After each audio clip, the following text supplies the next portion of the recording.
welcome to another episode of Literary Gladiators, the show where we discuss and debate literature in all of its forms. If it's written work, it's game. Let's meet the panel. Andrew. Kaila. Charlie. And I'm Josh. Nice to have everybody back on board. It's great to be back. We had this panel a few times in Season 5, and it really seemed to work out. I thought, let's do it again.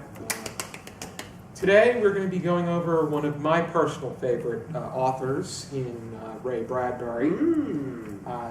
Last year, Fahrenheit 451 turned out to be a hit on the panel. It was a perfect 5 from everybody. It just happened to be all 4 of us. Kaila is now an enthusiast. I am. That was on fire. Mm-hmm. And the particular story we're going to be going over is The Pedestrian, which is something I was introduced to in middle school, but after rereading it, I realized how much it has stuck with me. So, Kaila, you're going to be doing you're conducting the discussion starter for this one. So my question to you guys is, what do you think the purpose of this piece is? Because it's pretty short, it's a pretty quick read. So what do you think the point or the purpose of it is? May I begin? Yeah, totally. I think, being that it was written in composed in published in 1951, I'm assuming that this is, of course, all open to interpretation, the future. And I'm talking not like 20, not like today, 2018. We're talking, 30, we'll say, It was 2053. Yeah, 2053. And I think I was close. Fahrenheit 451 was written in 1953, so I think The Pedestrian was about the same time. Yeah. So about 100 years into the future. So yes, and it's the police car alone, and of course, keep in mind that there are spoilers. The police car alone has nobody in it, but it's driving itself, and it talks. The ever-present future. That's right. The police car, to me, is very reflective of a drone. Well, and it could be said, and we have drones today in 2018. And these drones are very. It's their way or no way, and they have the ability. You don't even want to know what their ability is to shoot, as they say that they'll do if Leonard Mead would not comply. Right. But I feel that I think its purpose is to present. I think it's like most dystopians, where it's supposed to present The down a warning. Yeah. It's by all means, in a way, it's apocalyptic, but it's the fact that There's a cop car out there. there's something that can. These are things that can very well happen, but Yes. there are ways that you can prevent it from doing so. And it's just funny that we, the closer and closer we get, the idea that if someone is strolling at night, it usually draws suspicion. Yes. And people are not, the only people it seems that go out for a stroll after dark are And nothing too wholesome going on. Hooligans. Yeah. Usually the hooligans. people And- usually. Add to that to the fact that you don't kind of fit the mold. You don't have a wife. You have creature comforts at a home. Why aren't you there? Right. It's like With all these The joke that he made was that he felt he couldn't. No one was no one impressed him, or no one was impressed by him because. Granted, I think he is a throwback person. Yes. yes. Somebody falls through the cracks. Which, Oops, sorry. Bad crack. I think what's interesting in this Bradbury work compared to others that I've read is it's not necessarily portrayed as a bad future. They only need one cop car in this big city, so clearly crime has decreased. And we get the feeling, same as Fahrenheit 451, where people are maybe a little bit too reliant on their electronics. But it That's doesn't today, seem like too, so, like a necessarily Yeah, yeah. terrible place to live. The future doesn't seem horrible in this It's- story. It seems It's efficient a and Yeah. little for too most, good to be true. and Oh, for the yeah, most sure. part, extremely safe. Mhm. You know, yeah, Because no one ever comes out of their houses. Yeah. It's, I think that when he talked about that, the fact that when he said he was a writer and that no Yeah. profession, yeah. I It's specifically made mention to the fact from, in this book, it's from page 600 to 604.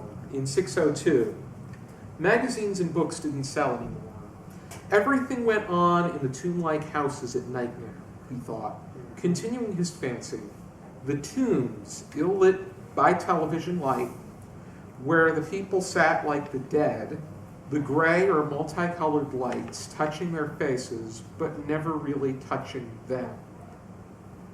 It is very much like Fahrenheit 451. They are living in their televised worlds where there really is no need for Paper. law enforcement Oh, that's good. because everybody is detained in front of their tomb-like, which means they're practically dead. Sedentary. It's just people. There is no purpose, and that's why there is no more. And the fact that the one police car is a drone, that's all people really do is sit in front of a television, which the television was the mightiest invention when Bradbury wrote many of his major works. And the one that was prevalent because there were forms of computers, but there were no. No The only master ones to it. the military used them. Yeah, the cop car had punch cards that it was reading through, so it was really rudimentary. Yeah. Mhm. And I was going to say, going on with what you said, technology, we have, I hear now, I don't know if this is true or not, but some people have or some of these top scientists have robots doing a surgery. Now, like I said, this You have is the cyber knife. yeah. So okay. Mhm. I don't bring anything up unless I. They're working toward progressing it, which that would be extraordinary because Yeah. in order to remove the cancer, Of course. you can use the cyber knife to just Zip it out. zip it right out. Yeah. Which doesn't really look like a knife. It's Right. just, it's a process. Yeah, but like I said, technology is taking over, and even up to maybe even we'll say 10 years ago, when cell phones, and I'm not bashing this, I'm not bashing people, I'm just saying in general, I see a lot of this.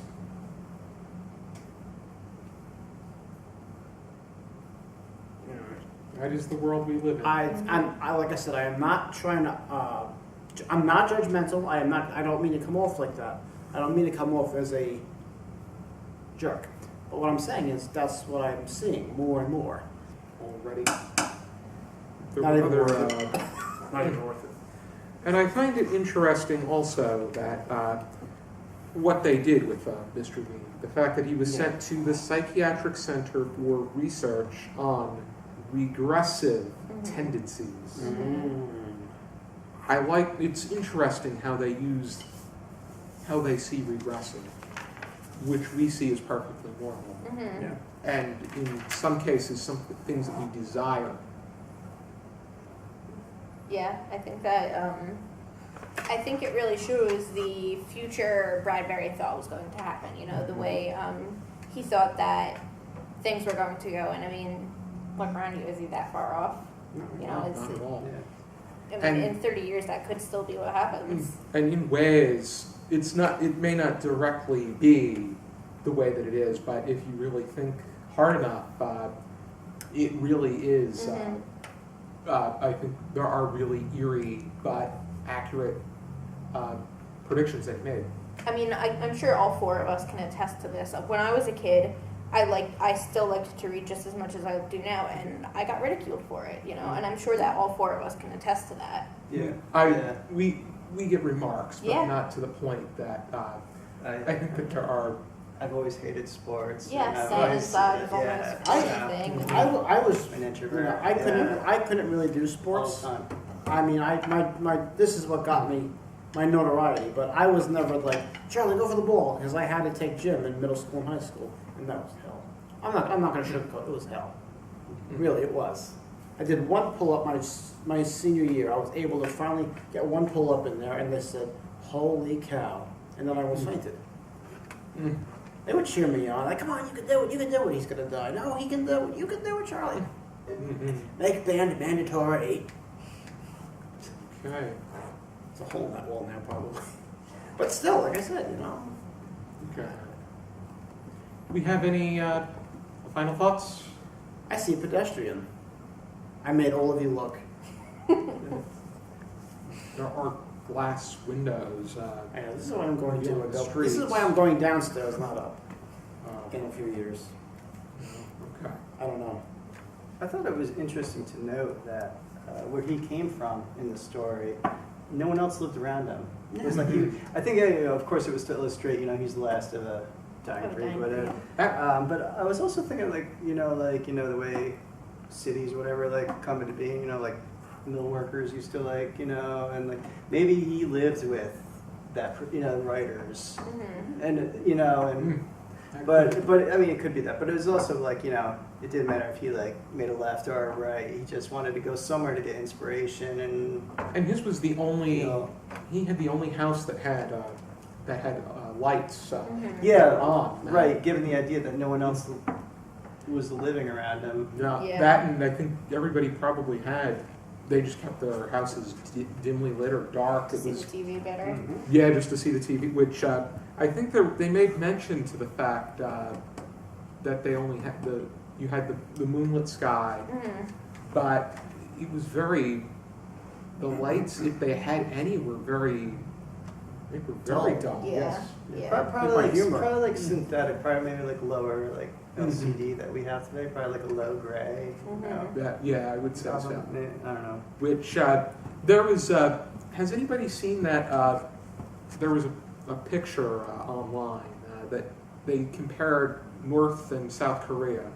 Oh Oh, yeah. yeah. South Korea has Yeah, all it's of these Yeah. such a lights, dichotomy. Yeah, it's and North drastic. Korea is absolutely dark. Mhm. Yeah, that was something else. Which, Yeah. which goes to show you the dystopia is already taking That's a place good in relation areas. to the It has story. been. It's slowly getting worse. Already then, I just have the Pedestrian is probably. I don't know what my favorite Ray Bradbury short story would be. There's A Sound of Thunder. I don't like thunder. I like the ones that make me really think. I would say those two. I need to read more of his short works, and in many cases, his works were presented as short works because he would release them in Increments. increments in magazines. But it wouldn't be until really later on when he really started coming out with traditional novel products, the way that we perceive the novel. But I think The Martian Chronicles was released as different pieces. Yeah. I could believe that. Mm-hmm. Which, but that was... That's one of my favorites. Yeah, that was Yeah, it was good. really good. Yeah, Mhm. it reads so perfectly straight through. Mhm. So for it being separate. My stories. favorite chapter is The Taxpayer, though. Yeah, I like when they get to Mars and they won't Everyone believe sees- them. yeah, Alrighty Yeah. then. Here is the Bradbury Stories collection, which includes The Pedestrian. It is the 100 of his most celebrated tales with an introduction by the author. And Bradbury remained prevalent with his writing up until his death in 2012 at the age of 91. And something I found interesting is that as long as he lived, he never obtained a driver's license. That is interesting. Yeah, I never heard that. The Pedestrian, hello. That's interesting. It was him all along. Yeah. He probably saw Plot himself as twist. such. He probably placed himself as that particular When I started. subject, because you sometimes see a little bit of yourself in each Be sure to join us next time for another episode of Literary Gladiators. For now, keep reading.